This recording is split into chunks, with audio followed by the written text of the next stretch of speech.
Jane Eyre by Charlotte Brontë. Chapter 35. He did not leave for Cambridge the next day, as he had said he would. He deferred his departure a whole week, and during that time he made me feel what severe punishment a good yet stern, a conscientious yet implacable man can inflict on one who has offended him.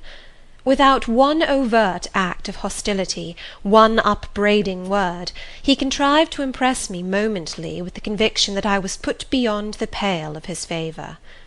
Not that St. John harboured a spirit of unchristian vindictiveness, not that he would have injured a hair of my head, if it had been fully in his power to do so. Both by nature and principle, he was superior to the mean gratification of vengeance. He had forgiven me for saying I scorned him in his love, but he had not forgotten the words, and as long as he and I lived, he never would forget them. I saw by his look, when he turned to me, that they were always written on the air between me and him. Whenever I spoke, they sounded in my voice to his ear, and their echo toned every answer he gave me. He did not abstain from conversing with me. He even called me as usual each morning to join him at his desk, and I fear the corrupt man within him had a pleasure unimparted to, and unshared by, the pure Christian, in evincing with what skill he could, while acting and speaking apparently just as usual, extract from every deed and every phrase the spirit of interest and approval which had formerly communicated a certain austere charm to his language and manner. To me he was in reality become no longer flesh, but marble. His eye was a cold, bright, blue gem, his tongue a speaking instrument, nothing more. All this was torture to me, refined, lingering torture. It kept up a slow fire of indignation and a trembling trouble of grief, which harassed and crushed me altogether. I felt how, if I were his wife, this good man, pure as the deep sunless source, could soon kill me, without drawing from my veins a single drop of blood, or receiving on his own crystal conscience the faintest stain of crime. Especially I felt this when I made any attempt to propitiate him. No ruth met my ruth. He experienced no suffering from estrangement, no yearning after reconciliation, and though more than once my fast-falling tears blistered the page over which we both bent, they produced no more effect on him than if his heart had been really a matter of stone or metal.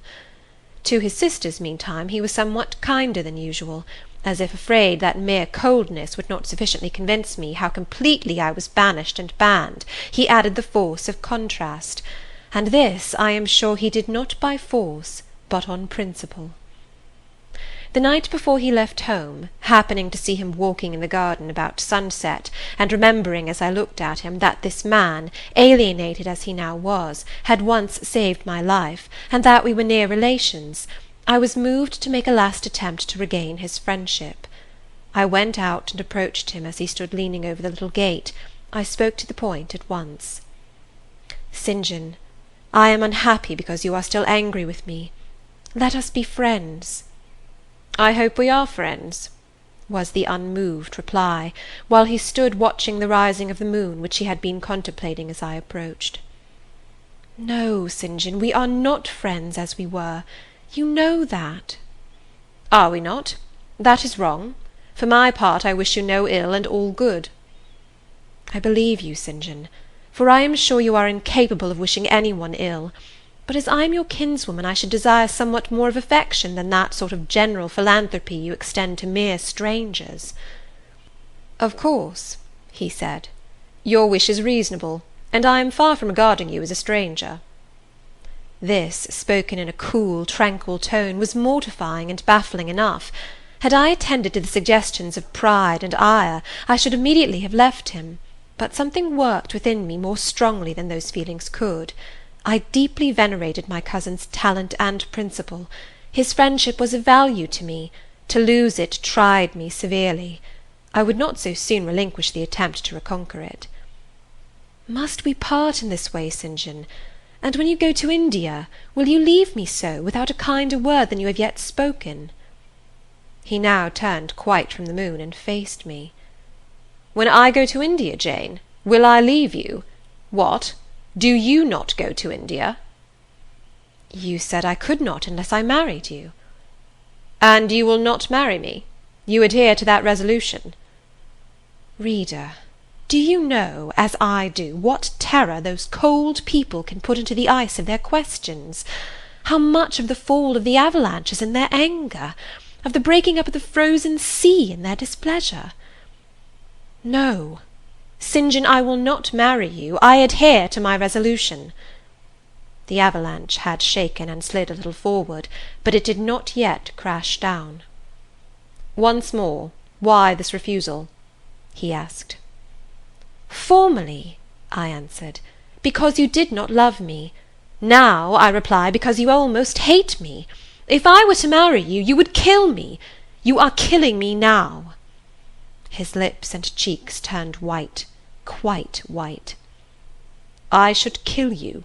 I am killing you. Your words are such as ought not to be used, violent, unfeminine, and untrue. They betray an unfortunate state of mind. They merit severe reproof. They would seem inexcusable, but that it is the duty of man to forgive his fellow even until 77 times. I had finished the business now. While earnestly wishing to erase from his mind the trace of my former offence, I had stamped on that tenacious surface another and far deeper impression. I had burnt it in. Now you will indeed hate me, I said. It is useless to attempt to conciliate you. I see I have made an eternal enemy of you. A fresh wrong did these words inflict, the worse because they touched on the truth. That bloodless lip quivered to a temporary spasm. I knew the steely ire I had whetted. I was heart-wrung. You utterly misinterpret my words, I said, at once seizing his hand. I have no intention to grieve or pain you. Indeed, I have not. Most bitterly he smiled. Most decidedly he withdrew his hand from mine. And now you recall your promise, and will not go to India at all, I presume? Said he, after a considerable pause. Yes, I will, as your assistant, I answered. A very long silence succeeded. What struggle there was in him between nature and grace in this interval I cannot tell. Only singular gleams scintillated in his eyes, and strange shadows passed over his face. He spoke at last. I before proved to you the absurdity of a single woman of your age proposing to accompany abroad a single man of mine. I proved it to you in such terms as, I should have thought, would have prevented your ever again alluding to the plan. That you have done so, I regret, for your sake. I interrupted him. Anything like a tangible reproach gave me courage at once. Keep to common sense, St. John. You are verging on nonsense. You pretend to be shocked by what I have said. You are not really shocked, for with your superior mind you cannot be either so dull or so conceited as to misunderstand my meaning. I say again, I will be your curate if you like, but never your wife. Again he turned lividly pale, but as before controlled his passion perfectly. He answered emphatically but calmly, A female curate, who is not my wife, would never suit me. With me, then, it seems you cannot go. But if you are sincere in your offer, I will, while in town, speak to a married missionary, whose wife needs a coadjutor. Your own fortune will make you independent of the Society's aid, and thus you may still be spared the dishonour of breaking your promise and deserting the band you engaged to join. Now I never had, as the reader knows, either given any formal promise or entered into any engagement, and this language was all much too hard and much too despotic for the occasion. I replied, There is no dishonour, no breach of promise, no desertion in the case. I am not under the slightest obligation to go to India, especially with strangers. With you I would have ventured much, because I admire, confide in, and as a sister I love you. But I am convinced that, go when and with whom I would, I should not live long in that climate. Ah, you are afraid of yourself, he said, curling his lip. I am. God did not give me my life to throw away.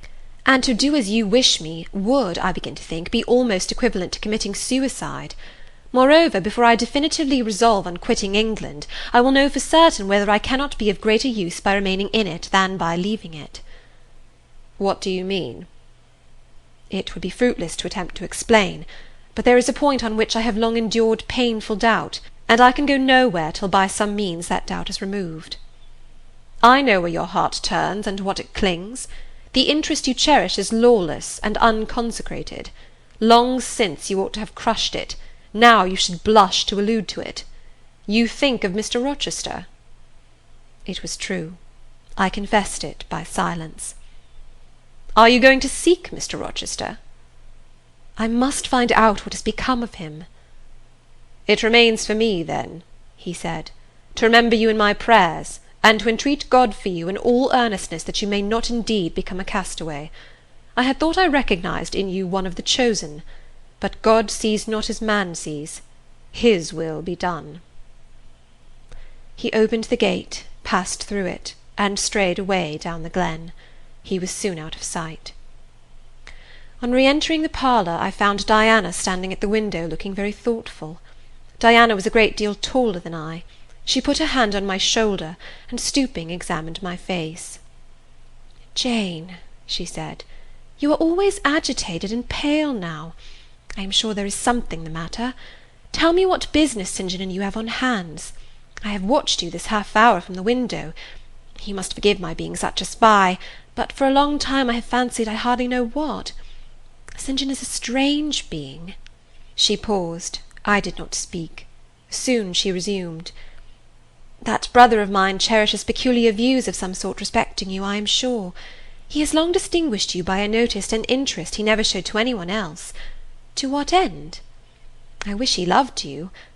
Does he, Jane?" I put her cool hand to my hot forehead.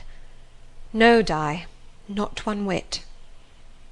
"Then why does he follow you so with his eyes, and get you so frequently alone with him, and keep you so continually at his side? Mary and I had both concluded he wished you to marry him." "He does. He has asked me to be his wife." Diana clapped her hands. "Oh, that is just what we hoped and thought!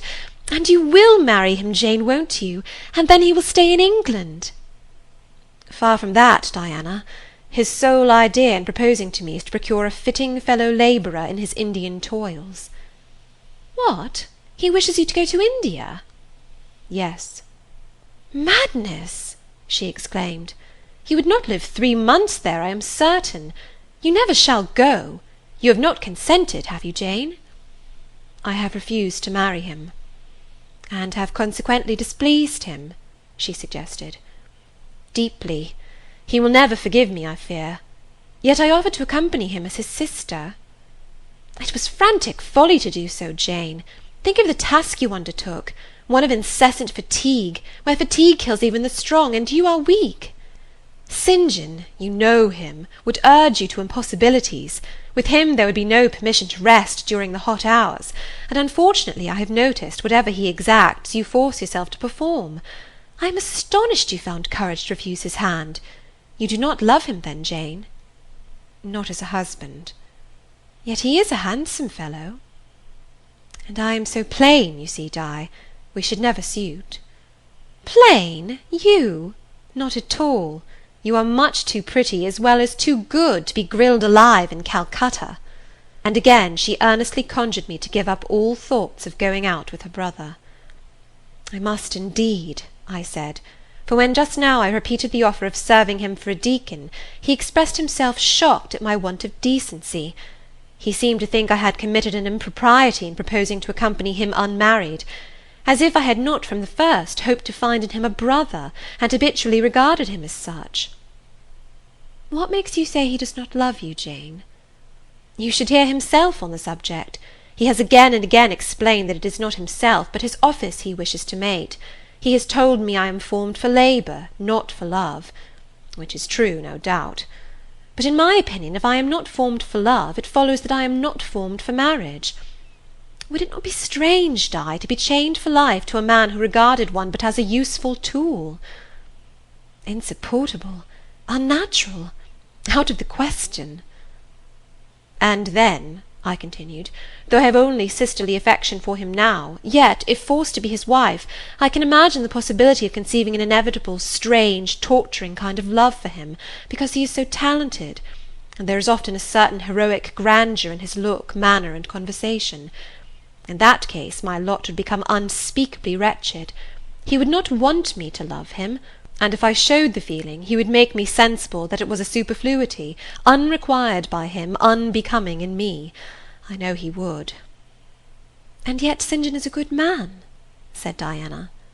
"He is a good and a great man, but he forgets pitilessly the feelings and claims of little people in pursuing his own large views. It is better, therefore, for the insignificant to keep out of his way, lest in his progress he should trample them down. Here he comes. I will leave you, Diana." And I hastened upstairs as I saw him entering the garden. But I was forced to meet him again at supper. During that meal he appeared just as composed as usual. I had thought he would hardly speak to me, and I was certain he had given up the pursuit of his matrimonial scheme. The sequel showed I was mistaken on both points. He addressed me precisely in his ordinary manner, or what had of late been his ordinary manner, one scrupulously polite. No doubt he had invoked the help of the Holy Spirit to subdue the anger I had roused in him, and now believed he had forgiven me once more. For the evening reading before prayers he selected the 21st chapter of Revelation. It was at all times pleasant to listen while from his lips fell the words of the Bible. Never did his fine voice sound at once so sweet and full, never did his manner become so impressive in its noble simplicity, as when he delivered the oracles of God. And to-night that voice took a more solemn tone, that manner a more thrilling meaning, as he sat in the midst of his household circle, the May moon shining in through the uncurtained window, and rendering almost unnecessary the light of the candle on the table. As he sat there, bending over the great old Bible, and described from its page the vision of the new heaven and new earth, told how God would come to dwell with men, how he would wipe away all tears from their eyes, and promised that there should be no more death, neither sorrow nor crying, nor any more pain, because the former things were passed away. The succeeding words thrilled me strangely as he spoke them, especially as I felt, by the slight, indescribable alteration in sound, that in uttering them his eye had turned on me. "He that overcometh shall inherit all things, and I will be his God, and he shall be my son. But," was slowly, distinctly read, "the fearful, the unbelieving, etc., shall have their part in the lake which burneth with fire and brimstone, which is the second death." Henceforward I knew what fate St. John feared for me. A calm subdued triumph, blent with a longing earnestness, marked his enunciation of the last glorious verses of that chapter. The reader believed his name was already written in the Lamb's book of life, and he yearned after the hour which should admit him to the city to which the kings of the earth bring their glory and honour, which has no need of sun or moon to shine in it, because the glory of God lightens it, and the Lamb is the light thereof. In the prayer following the chapter, all his energy gathered, all his stern zeal woke. He was in deep earnest, wrestling with God, and resolved on a conquest. He supplicated strength for the weak-hearted, guidance for wanderers from the fold, a return, even at the 11th hour, for those whom the temptations of the world and the flesh were luring from the narrow path. He asked, he urged, he claimed the boon of a brand snatched from the burning. Earnestness is ever deeply solemn. First, as I listened to the prayer, I wondered at his. Then, when it continued and rose, I was touched by it, and at last awed. He felt the greatness and goodness of his purpose so sincerely, others who heard him plead for it could not but feel it too. The prayer over, we took leave of him. He was to go at a very early hour in the morning. Diana and Mary, having kissed him, left the room, in compliance, I think, with a whispered hint from him. I tendered my hand, and wished him a pleasant journey. "Thank you, Jane. As I said, I shall return from Cambridge in a fortnight. That space, then, is yet left to you for reflection. If I listened to human pride, I should say no more to you of marriage with me. But I listen to my duty, and keep steadily in view my very first aim, to do all things to the glory of God. My master was long-suffering, so will I be. I cannot give you up to perdition as a vessel of wrath. Repent, resolve, while there is yet time. Remember, we are bid to work while it is day, warned that the night cometh when no man shall work. Remember the fate of Davis, who had his good things in this life. God give you strength to choose that better part which shall not be taken from you." He laid his hand on my head as he uttered the last words. He had spoken earnestly, mildly. His look was not indeed that of a lover beholding his mistress, but it was that of a pastor recalling his wandering sheep, or better, of a guardian angel watching the soul for which he is responsible. All men of talent, whether they be men of feeling or not, whether they be zealots or aspirants or despots, provided only they be sincere, have their sublime moments when they subdue and rule. I felt veneration for St. John, veneration so strong that its impetus thrust me at once to the point I had so long shunned. I was tempted to cease struggling with him, to rush down the torrent of his will into the gulf of his existence, and there lose my own. I was almost as hard beset by him now as I had been once before, in a different way, by another. I was a fool both times. To have yielded then would have been an error of principle, to have yielded now would have been an error of judgment. So I think at this hour, when I look back to the crisis through the quiet medium of time, I was unconscious of folly at the instant. I stood motionless under my hierophant's touch. My refusals were forgotten, my fears overcome, my wrestlings paralysed.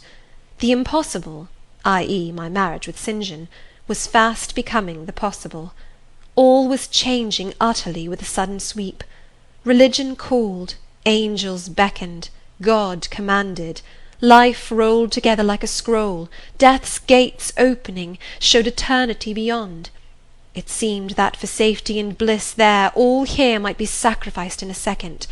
The dim room was full of visions.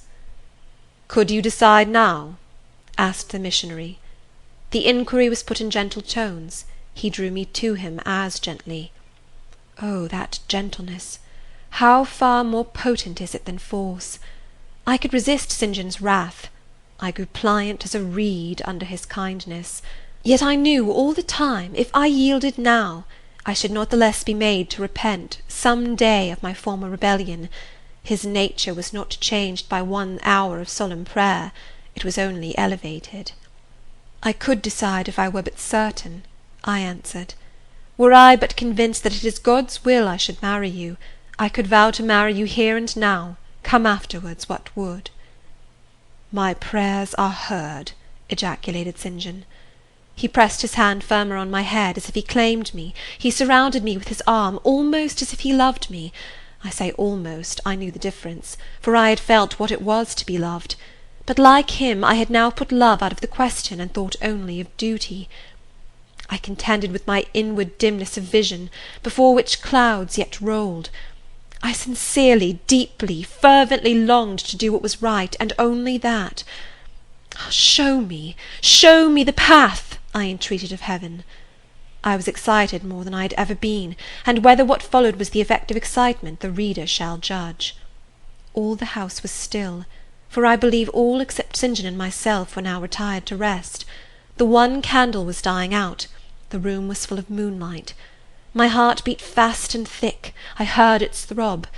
Suddenly it stood still to an inexpressible feeling that thrilled it through, and passed at once to my head and extremities.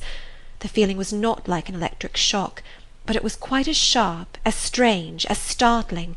It acted on my senses as if their utmost activity hitherto had been but torpor, from which they were now summoned and forced to wake. They rose expectant. Eye and ear waited while the flesh quivered on my bones. "What have you heard? What do you see?" asked St. John. I saw nothing, but I heard a voice somewhere cry, "Jane! Jane! Jane!" Nothing more. "Oh, God!